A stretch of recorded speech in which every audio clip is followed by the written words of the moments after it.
Brown sugar সহ মালদার কালিয়াচকের দুই ব্যক্তিকে গ্রেপ্তার করল দিনহাটা থানার পুলিশ। বৃহস্পতিবার দুপুরে দিনহাটা থানায় সাংবাদিক বৈঠক করল দিনহাটা মহকুমা পুলিশ আধিকারিক ধীমান মিত্র।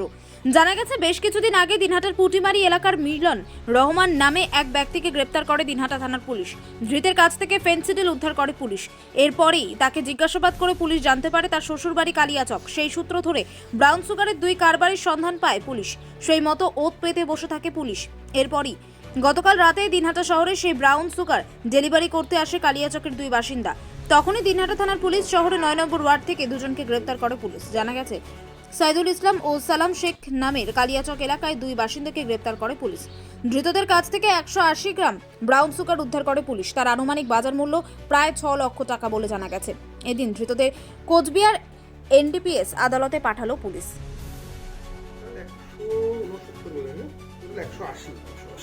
180 গ্রাম মতো আর বাজার মূল্য মিনিমাম 6 লাখ। প্রাথমিক স্তরে এদের জিজ্ঞাসাবাদ করে কিছু পাওয়া গেল কি?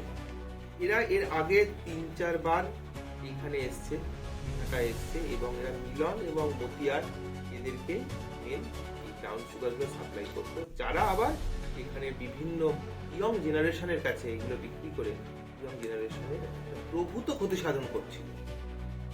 শোনা যাচ্ছে যে কলেজ পড়ুয়াদের মধ্যে তারা আর কি সাপ্লাই করছিল, এটা সম্পর্কে কতটা কি আপনারা জানতে দেখুন, পারেন? ইয়ং জেনারেশন বলতে তো পুরোটাকেই বোঝায়, এবং সেই জন্যই আমাদের এই ড্রাইভটা এত জরুরি ছিল, এবং আমরা এত বেশি ইম্পর্টেন্স দিয়ে এই ড্রাইভটাকে দেখেছিলাম।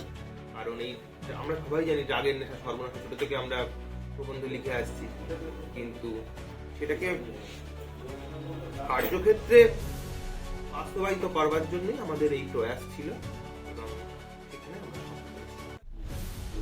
স্যার, আজকে প্রেস মিট কি কারণে একটু বলুন। কালকে আমরা একটা বিশেষভাবে সাফল্য পেয়েছি ব্রাউন সুগারের এগেনস্টে। এই ড্রাগ যেগুলো চলছে, এই ড্রাগগুলোর এগেনস্টে আমাদের একটা ড্রাইভ শুরু করেছি।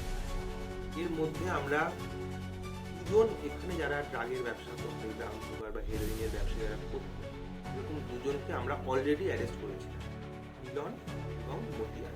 তাদের এগেনস্টে যা এনডিপিএসে আমরা মামলা করেছি, এবং তারা এই মুহূর্তে জেল কাস্টাডিতে আছে।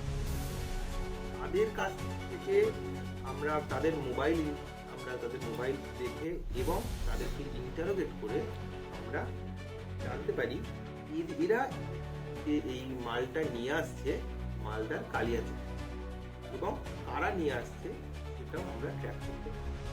আমাদের ট্র্যাকিংয়ের সময় দেখা যায় যে এই দুজন, অর্থাৎ সাইদুল ইসলাম এবং সালাম শেখ, এদের বাড়ি মালদার কালিয়াচক, তারা গতকাল এখানে এসেছে, এবং আমরা এদেরকে ট্র্যাক করেই যাচ্ছিলাম, এবং ৯ নম্বর ওয়ার্ডের কাছে আমরা রাত্রি 1:30টার দিকে